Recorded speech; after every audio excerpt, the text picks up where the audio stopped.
योना इज़राइल का एक भविष्यद्वक्ता था, यानी कि एक नबी था। एक दिन यहोवा परमेश्वर ने योना से कहा कि तुम निनवे नगर जाओ।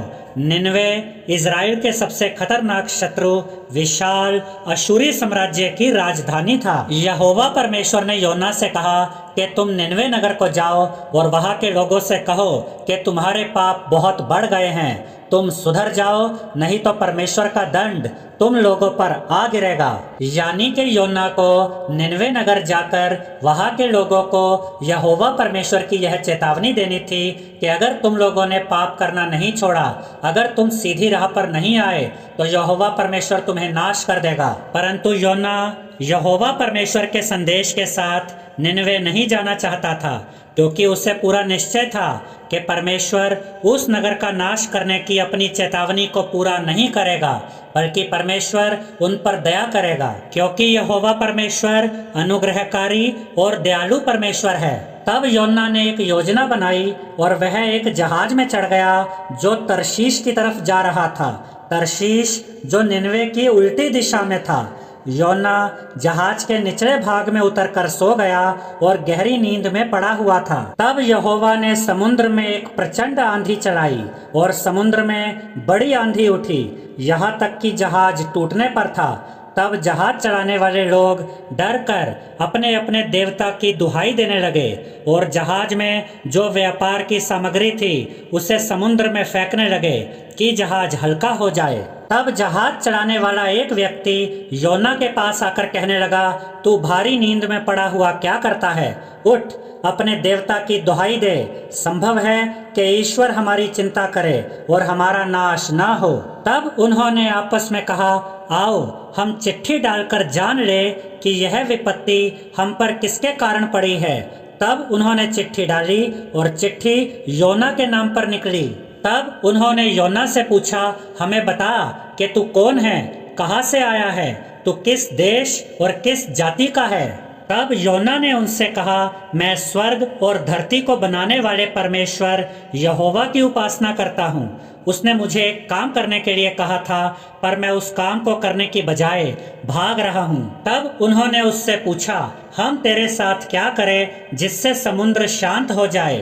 तब योना ने उनसे कहा, मुझे उठाकर समुद्र में फेंक दो, तब समुद्र शांत पड़ जाएगा, क्योंकि मैं जानता हूँ कि यह भारी आंधी तुम्हारे ऊपर मेरे ही कारण आई है। जहाज चलाने वाले ऐसा नहीं करना चाहते थे। उन्होंने जहाज को संभालने की बहुत कोशिश की, लेकिन तूफान बढ़ता ही जा रहा था। इसलिए उन्हें मजबूरन योना को समुद्र में फेंकना पड़ा। ऐसा करते ही, यानी कि जैसे ही उन्होंने योना को समुद्र में फेंका, तूफान थम गया और समुद्र शांत हो गया। योना जब पानी में डूबने लगा तो एक बड़ी मछली ने उसे निगल लिया, लेकिन वह मरा नहीं। वह 3 दिन और 3 रात मछली के पेट में रहा। योना को यहोवा की बात न मानने और निनवे न जाने का बहुत अफसोस हुआ। फिर उसने यहोवा से प्रार्थना की। यहोवा ने योना की प्रार्थना सुनी। तब मछली ने किनारे पर जाकर योना को उगल दिया, यानी कि किनारे पर जाकर मछली ने योना को बाहर निकाल दिया। एक बार फिर यहोवा ने योना से कहा कि निनवे नगर को जा और वहां के लोगों को मेरा संदेश सुना। तब योना यहोवा के वचन के अनुसार निनवे को गया। निनवे एक बहुत बड़ा नगर था।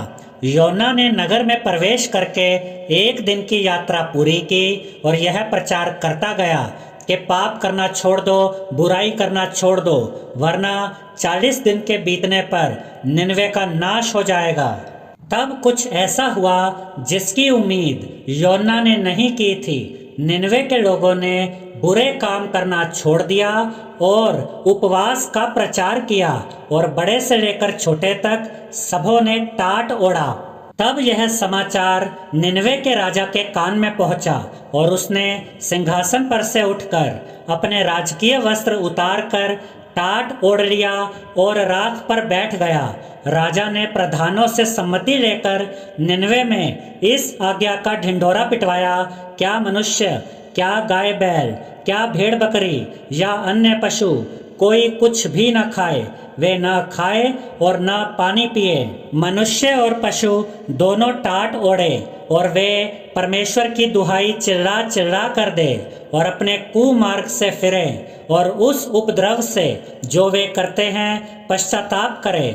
संभव है परमेश्वर दया करे और अपनी इच्छा बदल दे और उसका भड़का हुआ कोप शांत हो जाए और हम नष्ट होने से बच जाएं। जब परमेश्वर ने उनके कामों को देखा कि वे कुमार्ग से फिर रहे हैं, तब परमेश्वर ने अपनी इच्छा बदल दी और उनकी जो हानि करने की ठानी थी उसको ना किया। यानी कि जब यहोवा परमेश्वर ने देखा कि निनवे के लोग अपने कुमार्ग से फिर रहे हैं, यानी कि बुरे काम करना छोड़ रहे हैं, तो यहोवा परमेश्वर ने निनवे के लोगों पर दया की और उनका नाश न किया। यह बात योना को बहुत ही बुरी लगी और उसका क्रोध भड़का। उसने यहोवा से यह कहकर प्रार्थना की, हे यहोवा, जब मैं अपने देश में था तब क्या मैं यही बात न कहता था? इसी कारण मैंने तेरी आज्ञा सुनते ही तरशीश को भाग जाने के लिए फुर्ती की, क्योंकि मैं जानता था कि तू अनुग्रहकारी और दयालु परमेश्वर है और विलंब से क्रोध करने वाला, करुणा निधान है और दुख देने से प्रसन्न नहीं होता। इसलिए अब हे यहोवा, मेरा प्राण ले ले, क्योंकि मेरे लिए जीवित रहने से मरना ही भला है। यहोवा ने कहा, तेरा जो क्रोध भड़का है क्या वह उचित है? तब योना उस नगर से निकलकर उसके पूरब की ओर बैठ गया और वहाँ एक छप्पर बनाकर उसकी छाया में बैठा हुआ यह देखने लगा कि नगर का क्या होगा। तब यहोवा परमेश्वर ने एक रेड़ का पेड़ उगाकर ऐसा बढ़ाया कि योना के सिर पर छाया हो, जिससे उसका दुख दूर हो। योना उस रेड़ के पेड़ के कारण बहुत ही आनंदित हुआ। जब सुबह हुई तो परमेश्वर ने एक ऐसे कीड़े को भेजा जिसने रेड़ का पेड़ ऐसा काटा कि वह सूख गया। और फिर परमेश्वर ने गर्म हवा चलाई और धूप योना के सिर पर ऐसी लगी कि वह बेहोश होने लगा और उसने यह कहकर मृत्यु मांगी, मेरे लिए जीवित रहने से मरना ही अच्छा है। परमेश्वर ने योना से कहा, तेरा क्रोध जो रेड़ के पेड़ के कारण भड़का है क्या वह उचित है? योना ने कहा, हाँ, मेरा जो क्रोध भड़का है वह अच्छा ही है, वरन क्रोध के मारे मरना भी अच्छा होता। तब यहोवा ने कहा, जिस रेड़ के पेड़ के लिए तूने कुछ परिश्रम नहीं किया, ना उसको बढ़ाया, जो एक ही रात में उगा और एक ही रात में नष्ट भी हुआ, उस पर तूने तरस खाई है। फिर यह बड़ा नगर निनवे, जिसमें 1,20,000 से अधिक मनुष्य हैं और बहुत से घरेलू पशु भी उसमें रहते हैं, तो क्या मैं उस पर तरस ना खाऊं? तो इस कहानी से हमें क्या शिक्षा मिलती है?